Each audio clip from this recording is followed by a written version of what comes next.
Hello दोस्तों, स्वागत है आप सभी का एक और नई वीडियो में। आज मैं आप सभी के लिए एक बार फिर से लेके आ गया हूँ सब्सक्राइबर्स की भेजी हुई कुछ बेहद ही खौफनाक और सच्ची कहानियाँ लेकर। अगर आप मेरे चैनल पर नए हो तो इसे सब्सक्राइब करना बिल्कुल ना भूलें, क्योंकि मैं आपके लिए ऐसी स्टोरीज लेकर आता रहता हूँ। अगर आपको अपने साथ घटी कोई घटना मुझे बतानी हो तो आप उसे स्क्रीन पर दिख रही मेरी इंस्टाग्राम आईडी या मेरे व्हाट्सएप नंबर के थ्रू मुझ तक पहुंचा सकते हो। आपकी स्टोरी सुनाने में मुझे बहुत ही खुशी होगी। और हाँ, वीडियो के नीचे कमेंट करना बिल्कुल मत भूलिएगा कि आपको वीडियो कैसा लगा और आप किस तरह की स्टोरी सुनना पसंद करते हो, जिससे मैं आपकी पसंदीदा स्टोरीज ला सकूं। इसी के साथ अब हम बढ़ते हैं आज की अपनी पहली घटना की ओर। ये घटना हमें हमारी एक सब्सक्राइबर ने भेजी है। आइए आगे की घटना को वैसे ही जानते हैं जैसा कि उन्होंने मुझे बताई है। मेरा नाम सरिता है। ये घटना जो मैं आपको बताने जा रही हूँ ये एक दिन अचानक से शुरू हो गई। बस एक दिन मेरा बेटा और मैं हॉल में बैठे हुए थे। अचानक से उसने मेरे से बोला, मुझे उस कोने में कुछ काला सा दिख रहा है। मुझे उसकी पहले तो ये बात मजाक सी लगी, पर वो कुछ सीरियस सा हो गया। उसका कहना था कि वो काले रंग की चीज़ उसे दिख रही थी, बट मुझे वहाँ पर कुछ भी नहीं दिख रहा था। अब जैसे कि कोई भी नॉर्मल इंसान करता, मैंने उसकी इस बात को इग्नोर कर दिया। इसके बाद हमें शॉपिंग पे जाना था, तो हम लोग घर बंद करके अपने काम से बाहर चले गए। लेकिन हैरानी तो हमें तब हुई जब हम घर लौट कर आए। हमने देखा घर के सारी चीज़ें इधर उधर हुई पड़ी थी। कुशन, लैपटॉप और भी काफ़ी सारा सामान सब ज़मीन पर इधर से उधर बिखरा हुआ था। अब इस पॉइंट पर तो मुझे कुछ लगा था कि कुछ गड़बड़ है, बट पता नहीं क्या सोचकर हमने उस वक्त इस चीज़ को भी इग्नोर कर दिया।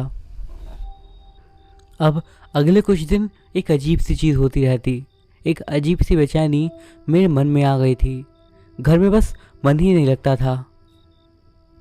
एक और चीज़ जो बढ़ गई थी वो ये कि सामान इधर उधर होना। कोई चीज़ कहीं रखते तो कहीं और ही मिलती। अब इस चीज़ से मैं परेशान हो गई थी। इसी के बारे में हमने एक पंडित जी से बात करी। पंडित जी घर आए तो हमने उन्हें बताया कि हमारे साथ ऐसा ऐसा हो रहा है। उन्होंने एक पूजा करवाने के लिए कहा। मेरे पति दरअसल वो out of station he job करते हैं, तो वो कभी कभार ही घर पर आ पाते हैं, इसीलिए घर की मेन जिम्मेदारी मेरे ऊपर ही रहती है। मैंने उस पूजा को करवाया।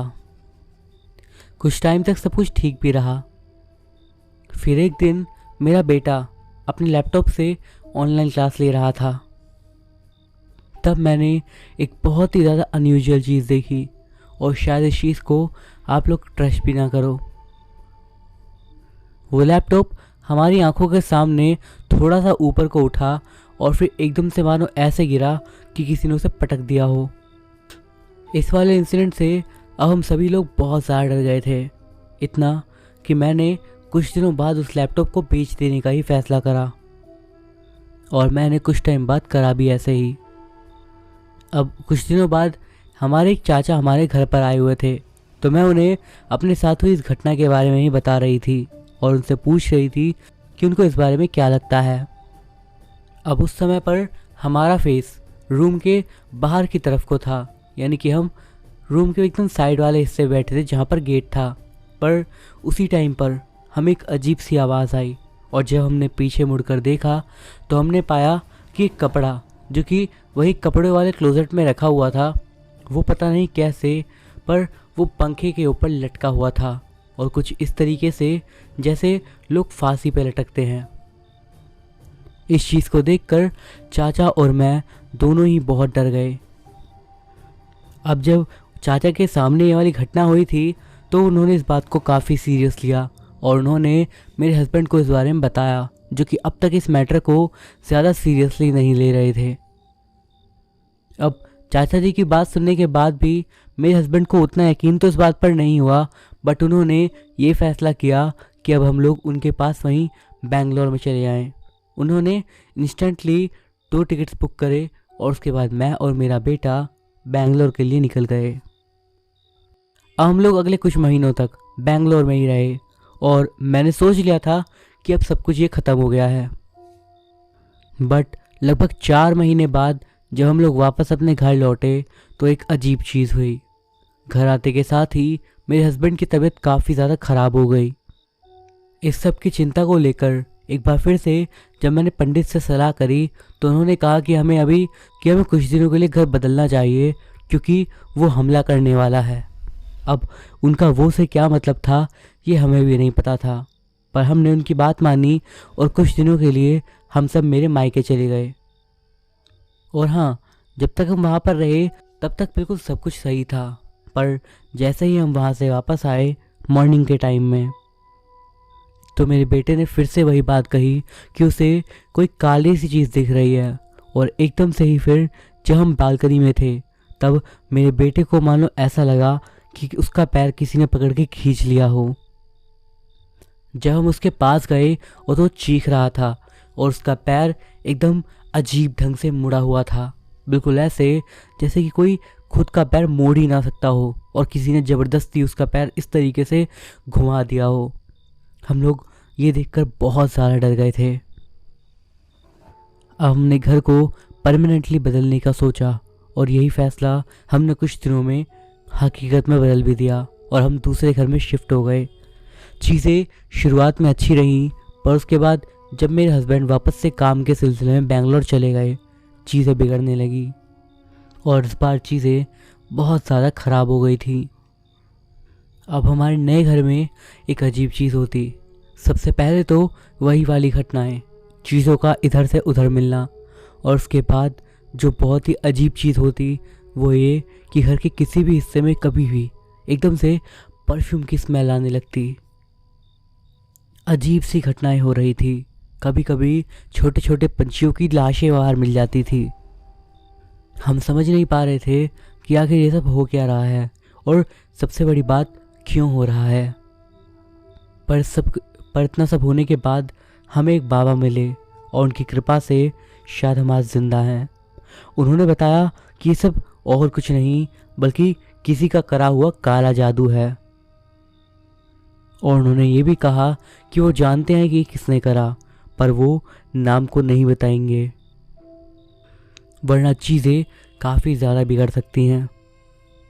और उन्होंने ये भी बताया कि वो जिसने करा है वो अब इस किए के लिए पछता रहा है क्योंकि उसने जिस चीज़ से वो हम पर करवाया था वो अब उसके ऊपर उल्टी जा रही थी। चीज़ें होना तो थोड़ा बंद हो गई थी, बट इसके बाद भी डर ख़त्म नहीं हुआ था। लेकिन बाबा की कृपा से हम लोग वापस से अपने घर में आ गए और हमने दिवाली मनाई।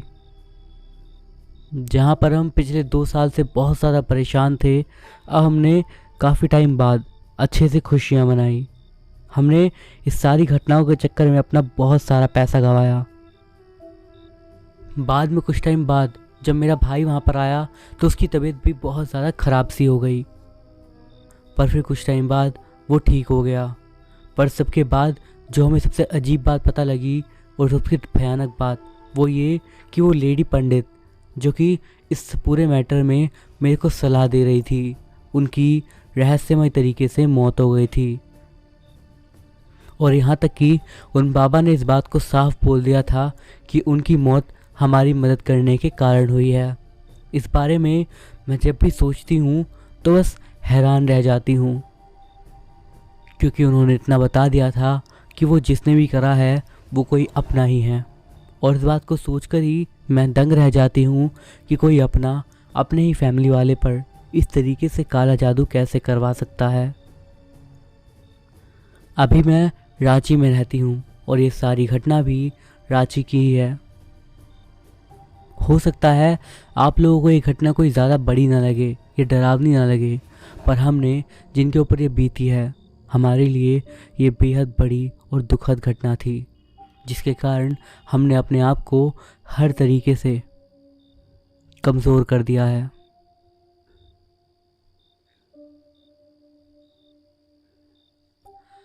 मेरा नाम प्रसून है और ये जो घटना मैं आपको बताने जा रहा हूँ ये साल 2017 की है। उस समय पर दरअसल मैं ताइक्वांडो चैम्पियनशिप के लिए बाहर गया हुआ था। मेरे साथ मेरे दोस्त भी थे, अनिरुद्ध, विक्रम, तुषार, वेदांत और मयंक। ये मेरे खास दोस्त थे जो कि मेरे साथ थे वहाँ पर। हम लोगों ने रात की ट्रेन पकड़ी और उसके बाद बिलासपुर पहुँच गए। वहाँ जाकर हम लोग एक होटल में रुके हुए थे। हमारी ताइक्वांडो चैम्पियनशिप लगभग एक वीक बाद थी और हमारे साथ 20 स्टूडेंट और 10 कोच थे। वहाँ पर हम सबको एक एक रूम मिला था, जिसमें एक रूम में 5 लोग रह सकते थे। हमने वहाँ पर 2 दिन अच्छी खासी प्रैक्टिस करी और उसके बाद हमने सोचा कि थोड़ा घूमने का प्लान बनाया जाए। जब हमने कोच से इस बारे में बात करी तो पहले तो उन्होंने मना कर दिया, बट इस बात का सॉल्यूशन हमने ये निकाला कि हम लोग रात को प्रैक्टिस करेंगे और उसके बाद बाहर घूमने के लिए जाएंगे। काफ़ी रिक्वेस्ट करने के बाद हमने कोच को मना लिया और उसके बाद हम जब बाहर घूमने के लिए आए तो हमने पाया कि बाहर बेहद ठंडी ठंडी हवाएं चल रही थी, पर हम सभी लोग इस ठंडी हवा का आनंद ले रहे थे और हम होटल से लगभग 1 किलोमीटर की दूरी के आसपास आ गए थे। अब इसके बाद हमें एक गार्डन दिखा। रात के लेट समय होने के बाद भी वहाँ पर कुछ लोग थे, पर बहुत ज़्यादा भी नहीं, बहुत ही कम मात्रा में। हम लोग भी वहाँ गए और उसके बाद हम सब लोग मिलकर खेलने लग गए। अब हम लोग वहाँ पर खेल ही रहे थे कि मुझे एकदम से ऐसा लगता है कि कोई मेरे और विक्रम के पीछे से निकल कर गया, बट पीछे कोई भी नहीं था। मैंने और विक्रम ने ये बात बाकी सभी लोगों को बताई, बट उन्हें हमारी बात पे ट्रस्ट ही नहीं हुआ और उन्होंने बोला होगा कोई। बट मुझे अच्छे से पता है उस गार्डन में कुल मिलाकर होंगे 4 या 5 लोग हमारे अलावा, और हमारे पीछे उनमें से कोई भी नहीं था, कोई भी नहीं। और इस बात पर मैं 100% श्योर हूँ। उस समय रात के लगभग 9:45 बज रहे थे और वो पार्क ऐसा था जो 24/7 खुलता था। हमने भी गेम को कंटिन्यू रखा और काफ़ी देर खेलने के बाद वेदांत ने बोला कि अब मुझे नींद आ रही है, एक काम करते हैं, अब होटल चलते हैं। हमने टाइम देखा तो रात के 10:15 हो रहे थे। अब यहाँ से होटल लगभग आधे घंटे की दूरी पर था। हमने डिसाइड किया कि एक काम करते हैं, ऑटो रिक्शा ले लेते हैं और 10 मिनट में वहाँ पहुँच जाते हैं। बट मेन रोड होने के कारण हमें 5 मिनट एक्स्ट्रा लग गए। लगभग 15 मिनट बाद हम लोग वहाँ पहुँच गए और मैं और विक्रम सोच रहे थे कि उस टाइम पर उस गार्डन में वहाँ कोई भी नहीं था, बट हमें एकदम अच्छे से फील हुआ, या फिर यूँ कहे हमने देख ही लिया कि कोई हमारे जस्ट पीछे से निकला है। और हमने जैसे ही पीछे मुड़े तो वहाँ पर कोई भी नहीं था। मैंने सोने से पहले एक बार फिर से विक्रम से यही बात करी, तब इस पर उसने जवाब दिया कि एक काम करेंगे, कल हम वहाँ पर दोबारा जाएंगे। मैंने कहा ठीक है। अगले दिन हमने एक बार फिर से अपनी प्रैक्टिस अच्छे से करी और उसके बाद घूमने के लिए सारे दोस्तों के साथ उसी पार्क पे चले गए। अब उस टाइम पर हम लोग खड़े हुए थे और हमारे बाकी के सारे दोस्त बेंचेस पर बैठे हुए थे, पर तभी अनिरुद्ध को एकदम से लगता है कि उसका पैर किसी ने काफ़ी कस के पकड़ लिया है और उसका पैर हिल ही नहीं पा रहा था।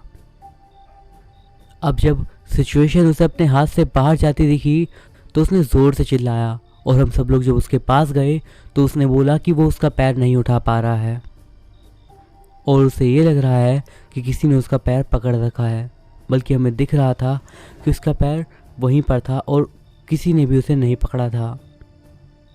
पहले तो बाकियों को ये सब मजाक लग रहा था, पर जब हमने देखा कि वो कितना सीरियस है तब सबको भी यकीन हुआ।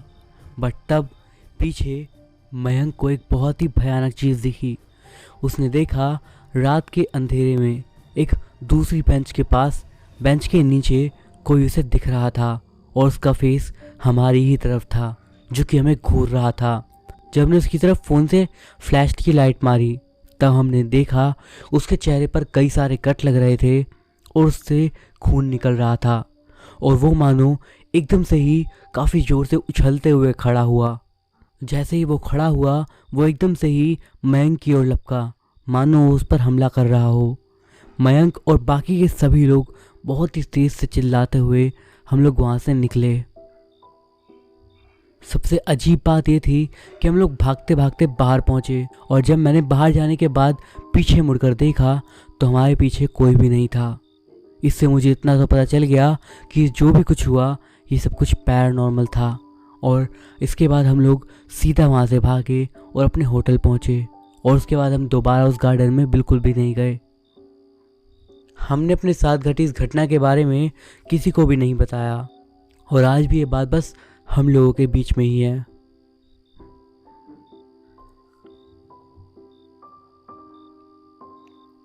डॉक्टर अविनाश चौधरी पेशे से एक डॉक्टर थे। उनकी उम्र 29 साल थी। वो शहर के सबसे बड़े सिटी हॉस्पिटल में जॉब करते थे। ज़्यादातर उनकी जॉब इमरजेंसी वार्ड में ही रहती थी।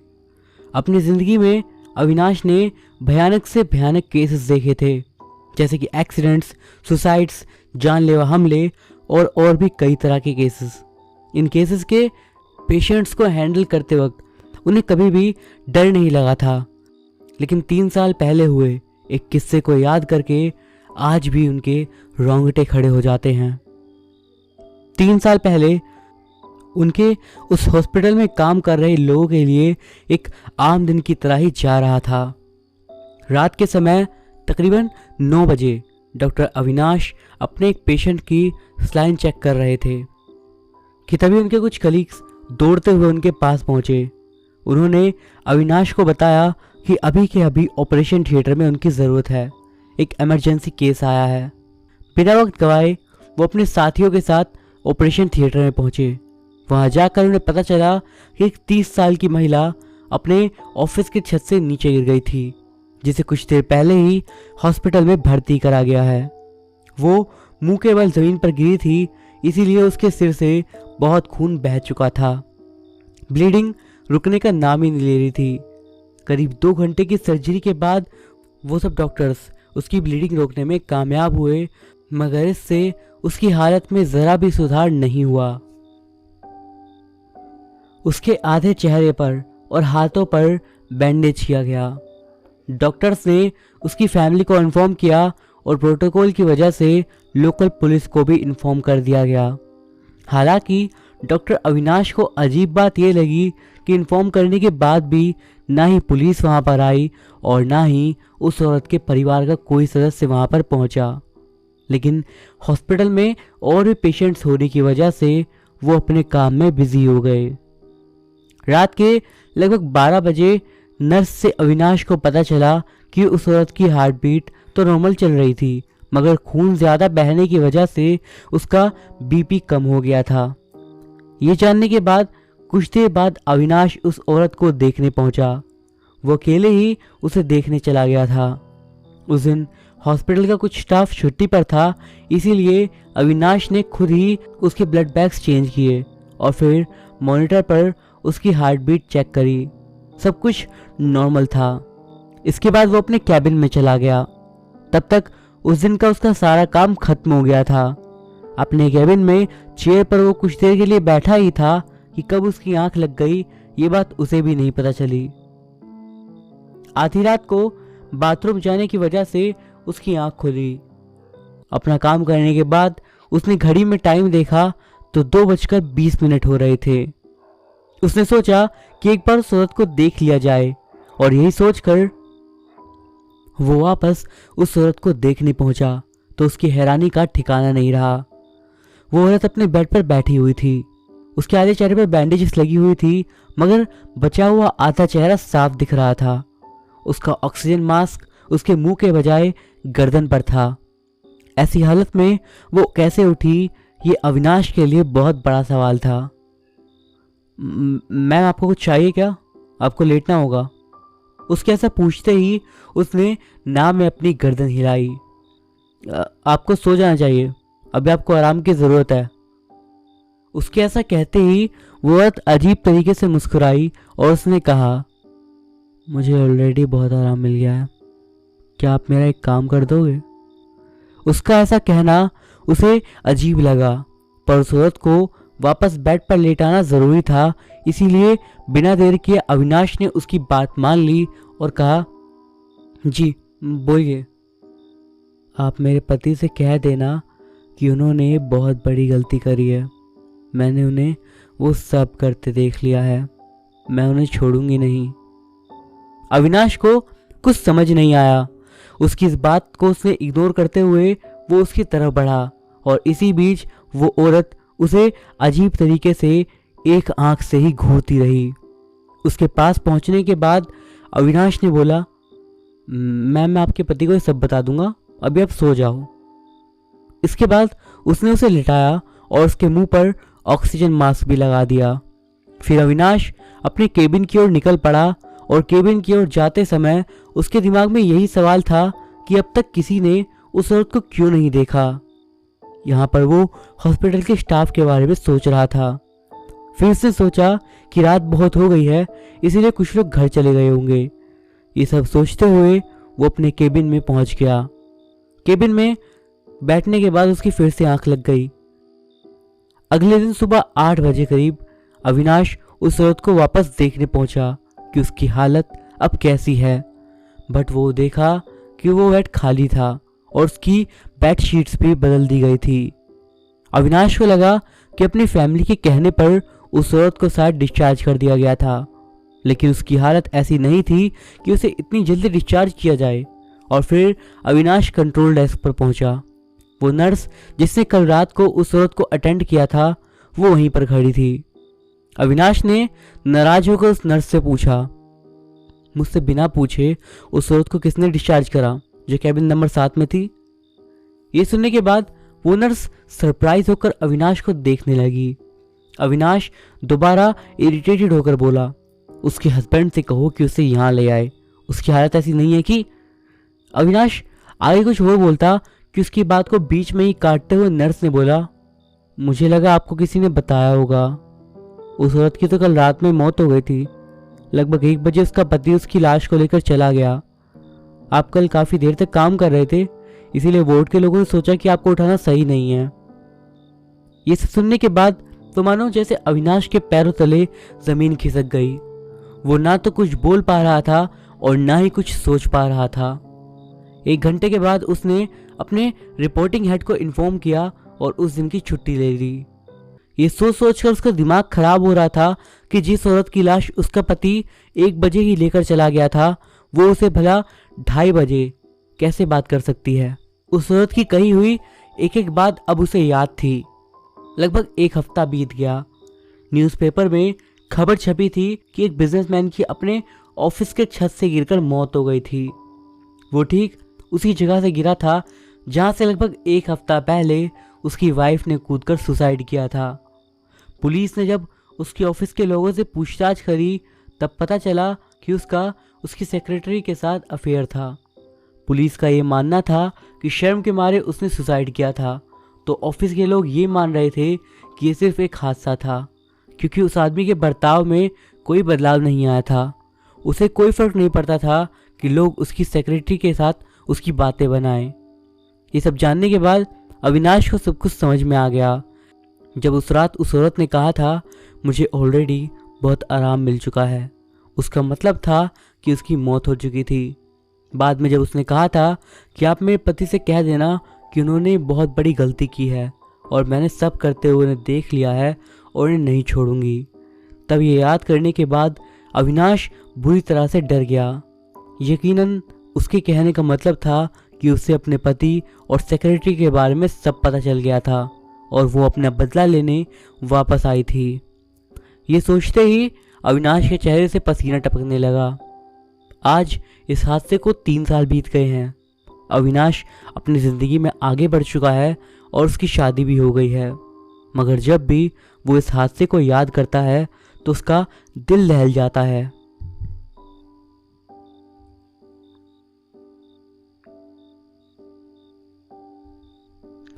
आज था हाल ही में औरंगाबाद से मुंबई में अपने पूरे परिवार सहित रहने आई थी। उसके पिताजी अभी हाल ही में औरंगाबाद से मुंबई ट्रांसफ़र हुए थे। नए घर में आकर वो बहुत खुश थी। नए घर में आने के बाद जब वो अपने लिए अपना रूम चुन रही थी तब वो नए घर में घूमते हुए एक कमरे में आ पहुंची। उस कमरे में आने के बाद उसे थोड़ा अजीब लगा, लेकिन जैसे ही उसकी नज़र खिड़की के बाहर गई तो उसने देखा कि वहाँ से बहुत ही बढ़िया नज़ारा दिख रहा था। उनका घर 14th फ्लोर पर था, इसीलिए वहाँ से बहुत बढ़िया व्यू दिख रहा था। इसीलिए उसने उसी कमरे में रहने का फैसला करा। देखते देखते 6 महीने गुजर गए। आस्था की इंजीनियरिंग की पढ़ाई अच्छी चल रही थी, लेकिन उसे कभी कभी ऐसा लगता कि उनकी बिल्डिंग के आसपास कोई काली परछाई उसे देख रही हो। उसने पहले तो इस बात को नज़रअंदाज करा, लेकिन हफ्तों में या 15 दिन में एक और बार ऐसा कभी न कभी होता था कि उसे उस काली परछाई का एहसास मिल जाता। उसने इस बारे में अपनी माँ से एक बार बात भी करी थी, लेकिन उसकी माँ ने इस बात को उसका वहम समझकर टाल दिया था। आस्था को हॉरर मूवीज़ देखने का बहुत शौक था, इसीलिए उन्हें लगता था कि उसे ये सब वहम होता होगा। माँ की बात सुनने के बाद आस्था ने भी इस बात पर ज़्यादा ध्यान नहीं दिया। देखते देखते दिवाली आने में अभी कुछ ही दिन बचे थे कि अपने रिश्तेदार की शादी की वजह से आस्था के पिता और उसका छोटा भाई कुछ दिनों के लिए कोल्हापुर चले गए। आस्था के एग्ज़ाम सर पर थे, इसीलिए वो इस शादी में नहीं गई। उसकी चिंता होने की वजह से उसकी माँ उसके साथ ही रही और वो भी शादी में नहीं गई। उसे शांति में पढ़ाई करने की आदत थी, इसीलिए ज़्यादातर समय वो रात में ही पढ़ती थी। रात में जब वो अपने स्टडी टेबल पर पढ़ाई कर रही थी तभी उसके स्टडी टेबल पर रखा हुआ ग्लास अपने आप नीचे गिर गया। आवाज़ इतनी ज़ोर से आई कि आस्था को लगा जैसे किसी ने उस ग्लास को ज़मीन पर ज़ोर से पटक कर फेंक दिया हो। बट कमरे में तो उसके अलावा और कोई था ही नहीं, इसीलिए उसने ग्लास को वापस टेबल पर रखा और वापस पढ़ने लगी। आधे घंटे के बाद उसे कमरे के बाहर से किसी के दौड़ने की आवाज़ आई तो उसे लगा कि शायद उसका छोटा भाई कमरे के बाहर दौड़ रहा है, लेकिन तभी उसे याद आया कि उसका भाई तो उसके पिताजी के साथ कोल्हापुर गया हुआ था। ये याद आने के बाद वो फ़ौरन अपने कमरे के बाहर भागी। उसने देखा कि पूरे घर में शांति फैली हुई थी और उसकी माँ अपने कमरे में सो रही थी। इस बात को अपना वहम समझकर वो वापस अपने कमरे में पढ़ने के लिए लौटी कि उसे अपने कमरे की खिड़की पर कुछ अजीब सी आवाज़ आने लगी। उसने बिना खिड़की को खोले अपने खिड़की के बाहर देखा तो उसके होश उड़ गए। उसने देखा एक काली परछाई वाटर पाइप से ऊपर चढ़ती हुई से दिखी। वो परछाई उसकी खिड़की की ओर बढ़ रही थी और ये नज़ारा देखकर वो बहुत घबरा गई, लेकिन कुछ ही पलों में वो काली परछाई उसके सामने थी। खिड़की बंद होने की वजह से वो बाहर से ही उस खिड़की की ओर जोर जोर से पीटने लगी और ये देखने के बाद आस्था बहुत जोर से चिल्लाई और वहीं पर बेहोश हो गई। उसके चेहरे पर पानी की कुछ बूंदें पड़ी, तब जाकर आस्था को होश आया। अपने आप को उसने अपनी माँ के बेडरूम में लेटा पाया। उसके आसपास उसकी माँ और पास ही में रहने वाले पड़ोसी भी थे। उसकी चीख इतनी ज़ोरदार थी कि पड़ोसियों को भी उसकी आवाज़ आ गई और होश में आने के बाद उसने वो सब बताया जो कि उसने देखा था। सब सुनने के बाद पड़ोस में रहने वाली मिसेस शर्मा ने सब कुछ बताया। 2 साल पहले उसी मंजिल पर एक फ्लैट में एक आदमी रहता था, अकेला। शराब पीने की बहुत बुरी आदत थी उसे। एक दिन हुआ ये कि ज़्यादा शराब पीने के कारण उसकी मौत हो गई और मौत के बाद से ही सोसाइटी में वो काली परछाई दिखने लगी। उसकी मौत के बाद उस फ्लैट में 2 जवान लड़के रहने आए थे, जिनमें से एक ने सुसाइड कर लिया और दूसरा पागल हो गया और उसे मेंटल हॉस्पिटल में भर्ती कराया गया।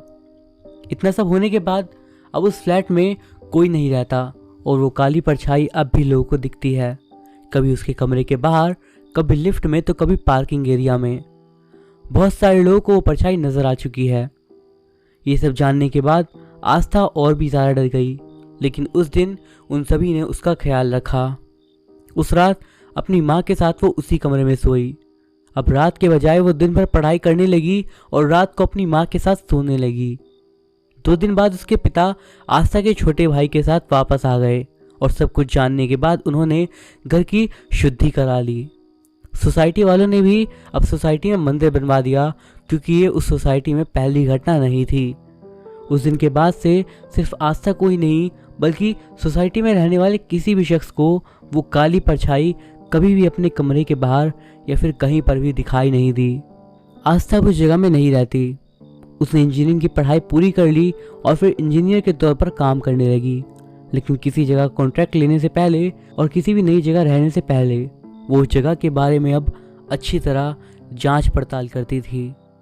यदि आप भी किसी नई जगह पर जाते हैं तो जाने से पहले उस जगह के बारे में एक बार अच्छी तरह से पता कर लें, क्योंकि अगर आपने ऐसा नहीं किया तो हो सकता है आपको आगे चलकर कई सारी कठिनाइयों का सामना करना पड़े।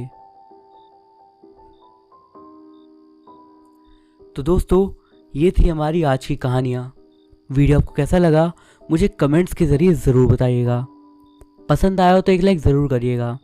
एम करते हैं इस वीडियो पे 200 लाइक्स के लिए। आई होप आप इसे पूरा करोगे। आप कमेंट्स में आने वाली वीडियोस के सजेशन भी दे सकते हो। मैं अभिषेक मिलता हूँ आपसे अगली वीडियो में कुछ और स्टोरीज़ के साथ। तब तक के लिए बाय।